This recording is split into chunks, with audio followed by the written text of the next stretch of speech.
you believe God is behind events in history? Let's look at the incredible history of a nation that appeared dead for centuries before coming back into existence in the Oracle.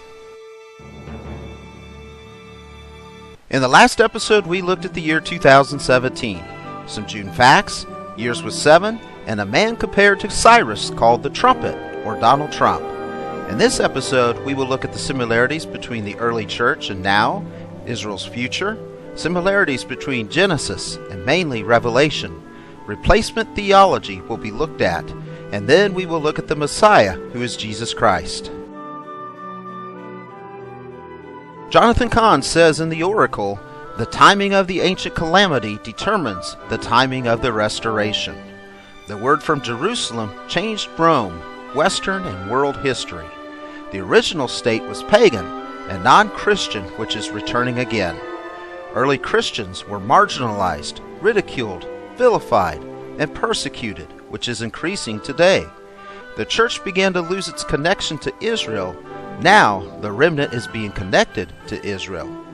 The church began joining with government later in Rome's history. Now, the church is being separated as it was in its earlier time. Psalms 89:35 says, "Once for all I have sworn by my holiness, I will not lie to David." The next verse says, "His offspring shall endure forever, his throne as long as the sun before me." The series we've been seeing, the fulfillment of the Jewish people returning home, which continues. The Gog-Magog war of Ezekiel 38 and 39 is closer than ever. A 7-year peace treaty, with other events leading up to Armageddon, where Jesus defeats the opposing world armies, are coming. In Genesis, the heavens and earth were created. In the future, after the 1,000-year millennium, a new heaven and earth are created. No sunlight was needed until day 4 of creation. In the future, sunlight is not needed in the New Jerusalem. Man was formed of dust at creation. At the catching away, our bodies will be resurrected or changed. The Garden of Eden, man wasn't going to die until sinning. In Revelation, names written in the book of life will live. In the garden, there was a tree of life. In the New Jerusalem, there are 12 kinds of fruit. Curses were given after the fall. In the future, the new heaven and earth, the curses are gone. Death came into the world when Adam and Eve ate from the forbidden tree. In the future, death will be thrown into the lake of fire. The future is coming, so what side are you on? Replacement theology is where the new covenant in Christ is a replacement for the Mosaic covenant and the church as the new people of God. Is this biblical? Romans 11 helps answer this, but we will focus on 5 verses. I ask, then has God rejected his people? By no means. So I ask, did they stumble in order that they might fail? By no means. Rather, through their trespass, salvation has come to the Gentiles, so as to make Israel jealous. But if some of the branches were broken off, and you, although a wild olive shoot, were grafted in among the others, and now share in the nourishing root of the olive tree. I want you to understand this mystery, brothers. A partial hardening has come upon Israel until the fullness of the Gentiles has come in. And in this way all Israel will be saved, as it is written, the deliverer will come from Zion. He will banish ungodliness from Jacob. Paul clearly says God has not rejected his people, and that Gentiles now share the blessings as many Jewish people have become jealous. Israel will be saved. Does this sound like God has permanently abandoned the Jews? The Jewish people have been persecuted for centuries. Even the Bible mentions persecution from the Egyptians, Babylonians, Haman, Romans, and others. Hitler wanted to wipe them out.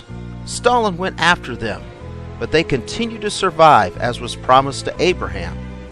We as Christians should be grateful for the Bible, which was written mostly by Jews. The Bible says, "Men of Galilee, Why do you stand looking into heaven? This Jesus who was taken up from you into heaven will come in the same way as you saw him go into heaven. On that day his feet shall stand on the Mount of Olives that lies before Jerusalem on the east. The Messiah, Jesus Christ, is coming back.